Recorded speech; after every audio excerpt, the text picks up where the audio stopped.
Question number 17 दिया हुआ है कि निम्न तालिका में कुल संप्राप्ति, सीमांत संप्राप्ति, औसत संप्राप्ति का परिकलन कीजिए। वस्तु की प्रति इकाई कीमत 10 रुपये दी है। संप्राप्ति शब्द जैसे संप्राप्ति शब्द हम सुनते हैं पहली बार, तो संप्राप्ति शब्द का सिंपल सा मतलब है, अगर संप्राप्ति शब्द नहीं आता तो इंग्लिश में देख सकते हैं TR। आर संप्राप्ति का मतलब होता है आय। क्या होता है? आय, यानी कि इनकम। तो कुल संप्राप्ति कितनी है, सीमांत संप्राप्ति कितनी है और औसत संप्राप्ति कितनी है, तो इसको यहाँ पर हमको कैलकुलेशन करना है। तो ये जो है 2023 का जो पेपर है उसमें जो प्रश्न पूछा गया था 3 नंबर का, आपको इसका कैलकुलेशन करना है। इसका कैलकुलेशन करना है तो इसका कैलकुलेशन में सबसे पहले हमें निकालनी है कुल संप्राप्ति यानी कि TR। TR कैसे निकालते हैं? TR निकालने के लिए P इंटू Q। P का मतलब है कीमत और Q का मतलब है क्वांटिटी यानी कि मात्रा। अगर हम बात करें पहली लाइन की जिसमें बेची गई इकाई मतलब हमारी कीमत है, बेची गई इकाई हमारी क्या है? मात्रा जो दी हुई 0। तो पहली अगर लाइन की कैलकुलेशन करते हैं, 0 मात्रा बेची गई, कितने की बेची गई? 10 रुपये की। तो कितना आएगा? 0। तो पहली वाली लाइन में हमारा क्या आएगा? 0। दूसरी बात करें, ठीक है, एक इकाई बेची, कितने की बेची? 10 की बेची, कितना आ जाएगा? 10 रुपीज़। तो दूसरे का आ जाएगा 10। इसी प्रकार 2 मात्रा बेची गई, कितने की बेची गई? 10 की बेची गई, तो कितना आ जाएगा? 20 रुपये।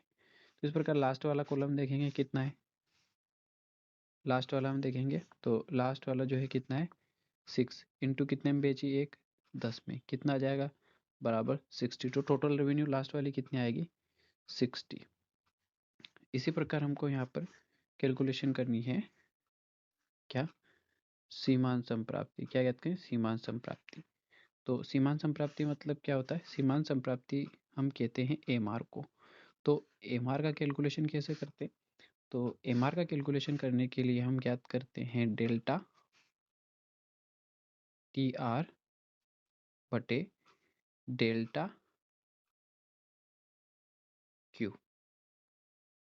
अब डेल्टा TR क्या है? तो TR का मतलब है कि कुल संप्राप्ति और Q का मतलब है क्वांटिटी। और डेल्टा जो है, ये डेल्टा हमें दिखाता है कि कितना परिवर्तन हुआ है। ठीक है, कितना परिवर्तन हुआ है। अब इसको समझने के लिए कितना परिवर्तन हुआ है, तो सबसे पहले हम निकालेंगे सीमांत संप्राप्ति। तो पहले अगर हम यहाँ देखें सीमांत संप्राप्ति, तो बेची गई इकाई कितनी है? 0। तो पहले हम यहाँ पे हमारा सूत्र के हिसाब से चलेंगे। तो सूत्र है डेल्टा TR और डेल्टा Q। पहली लाइन में हम देखेंगे कि यहाँ पे जो हमारी निकल के आई थी कुल संप्राप्ति, यहाँ पे निकल के आई थी 0, यहाँ पे निकल के आई थी 10, यहाँ पे 20 और ऐसे आगे थी। तो पहली वाली लाइन में जो 10 थी, तो यहाँ पे पहली ऊपर ऊपर में कितनी थी? 0। और नीचे की बात करें क्वांटिटी भी कितनी थी? 0। तो यहाँ पे सीमांत संप्राप्ति पहली वाली लाइन में क्या? 0। बात करते हैं दूसरी वाली लाइन की। तो दूसरी वाली लाइन की अगर हम बात करते हैं तो यहाँ पे जो है, यहाँ पे इकाई हो गई पहली पहली वाली। यहाँ पे एक वाले पे देखेंगे तो यहाँ पे जो है कुल संप्राप्ति थी 10 रुपये। तो 0 से 10 रुपये, यहाँ पे परिवर्तन कितना हुआ? पहले 0 थी 10, तो परिवर्तन कितने का हो? 10 का। क्वांटिटी कितनी थी? पहले एक 0 थी और फिर क्या हो गई? 1। तो एक क्वांटिटी का परिवर्तन हुआ, तो फिर 10 में 1 का भाग देंगे तो बराबर कितना आ जाएगा? 10। तो यहाँ पे जो क्वांटिटी निकल के आए वो कितनी आएगी? 10। फिर बात करते हैं दूसरी वाली लाइन की। तो दूसरी वाली लाइन में अगर हम देखें कितना है, तो दूसरी वाली लाइन में जो है यहाँ पे कुल संप्राप्ति कितनी होगी? 20 रुपये, क्योंकि P इंटू Q करेंगे। P कितनी? कीमत 2। कितनी इकाई बेची? 10 की एक, तो 2 बेची तो 20 रुपये। तो कुल आय कितने हुए? 20 रुपये। अब यहाँ पे पहले ऊपर कितने थे? 10। वो कैसे निकाले आपको पता है? P इंटू Q, यानी 1 इंटू 10, 10। तो यहाँ पे कितना परिवर्तन हुआ? पहले 10 थी फिर 20 हो गई, तो परिवर्तन कितना हुआ? 10 का ना, क्योंकि पहले 20 थी और फिर कितनी हो गई? 10। तो 20 माइनस 10, तो कितना परिवर्तन हुआ? 10 का परिवर्तन हुआ।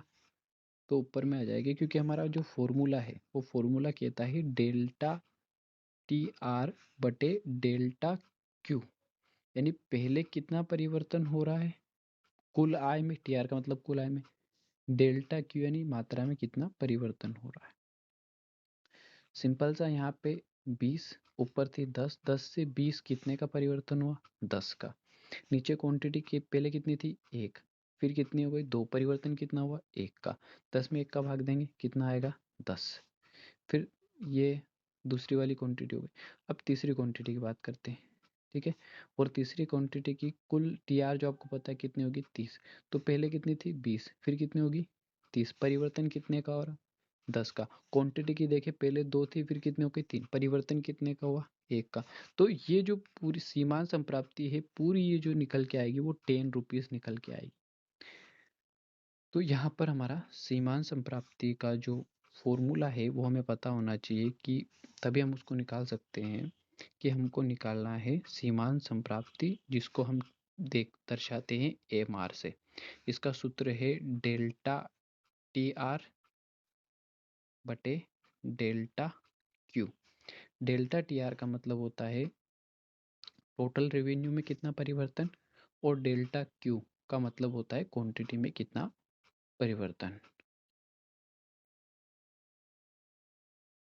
तो ये हमारा लॉजिक हो गया। और जो सीमांत संप्राप्ति पूरे कॉलम में जो निकल के आएगी, फर्स्ट में 0 आएगी, उसके बाद 1 से लगाकर 60 तक जो सीमांत संप्राप्ति हर कॉलम में निकल के आएगी वो 10 निकल के आएगी, 10, ठीक है, पूरे ही कॉलम में।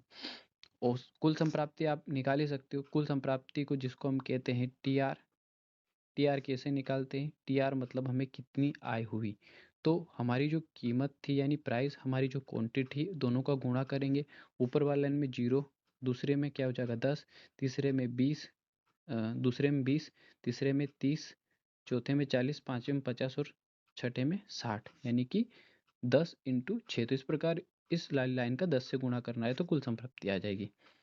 सीमांत संप्राप्ति जो है हम कैसे निकालेंगे, पहले ऊपर की एक इकाई ले लेंगे। तो यहाँ पे जैसे 0 है तो 0 में 0 परिवर्तन हुआ। डेल्टा, इस वाली लाइन देखें क्यू, यानी क्यू ये मात्रा है, ये क्यू को दर्शाता है, ये टी आर को दर्शा रहा है, ये एम आर को दर्शा रहा है, और ये ए आर को दर्शा रहा है। तो दोनों लाइन हमें क्लियर हो गई। अब हमारा जो लास्ट वाला बच रहा है वो बच रहा है ए आर। अब ए आर कैसे निकालते हैं, तो ए आर का फॉर्मूला हमें पता होना चाहिए। तो ए आर का फॉर्मूला होता है, हिंदी में उसको बोलते हैं औसत आय, ठीक है, औसत संप्राप्ति या औसत आगम। इसका सूत्र क्या होता है कि जो आपकी टी आर यानी कि जो कुल आय है उसमें आपको भाग देना है किसका, क्वांटिटी का। ए आर कैसे निकालते हैं, आपको भाग देना है टी आर जो कुल आय है उसमें क्वांटिटी का। अब यहाँ पे अगर पहली वाली लाइन में देखें तो पहली वाली लाइन में जो टी आर है वो कितनी है, क्योंकि यहाँ 0 है। टी आर कैसे निकालना, आपको होता है टी आर बराबर पी इंटू क्यू।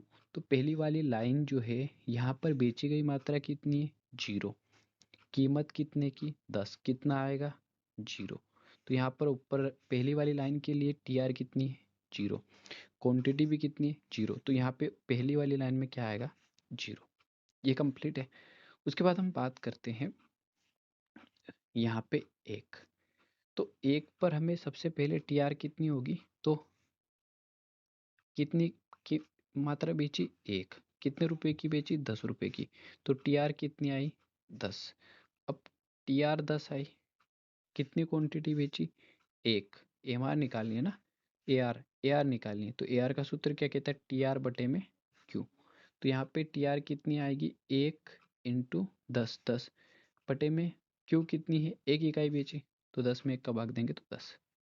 इस प्रकार ये। फिर दूसरे की देखेंगे तो दूसरे की टी आर अपन को पता है कितनी आती है दूसरे की टी आर। दूसरे की जो टी आर आएगी वो आएगी 20, क्योंकि 2 इकाई है, 1 इकाई 10 रुपए की, 2 इकाई हो जाएगी 20 रुपए की, कुल आई 20 रुपए हो रही है। इसमें क्वांटिटी का भाग दे देंगे कितना 2, तो ये कितना निकल के आएगी 10। इसी प्रकार तीसरा वाला निकालेंगे तो तीसरे की कुल आएगी 30, तीसरे की कुल आय कितनी होगी 30, क्वांटिटी कितनी है 3, क्या निकल के आएगा 10। इसी प्रकार यहाँ पे चौथी लाइन क्या देखेंगे तो चौथे की जो कुल आएगी 4 इंटू 10 कितना आएगा 40, क्वांटिटी कितनी, कितनी क्वांटिटी बेची 4 क्वांटिटी, तो 10। तो आपने यहाँ पे एक चीज़ नोट की होगी, क्या नोट की होगी आपने? आपने एक चीज़ नोट की होगी कि जो सीमांत संप्राप्ति है और जो औसत संप्राप्ति है, पहली जीरो वाली लाइन में यहाँ पे कुल संप्राप्ति भी जीरो होगी, सीमांत संप्राप्ति भी जीरो होगी और औसत संप्राप्ति भी जीरो होगी। उसके बाद पूरी लाइन में सीमांत संप्राप्ति जो निकल के आएगी 10 और पूरी लाइन में औसत संप्राप्ति निकल के आएगी वो 10। जो परिवर्तित है वो कुल संप्राप्ति। तो इस प्रकार जो है इस क्वेश्चन को हमने सोल्व किया, और इस क्वेश्चन में जो करने का हमारा लॉजिक था वो, अगर हमको सूत्र पता है तो हम आसानी से उसको निकाल सकते हैं। और हम अगर शब्द को समझ गए कि संप्राप्ति शब्द हमने पहली बार पढ़ा है तो क्या है, तो हम इंग्लिश में भी देख सकते हैं, क्योंकि इंग्लिश में हमने समझा है टी आर यानी कुल आय, एम आर यानी सीमांत आय, और ए आर यानी कि औसत आय। ठीक है, संप्राप्ति यानी आय। तो इस प्रकार इसको हम सोल्व कर सकते हैं।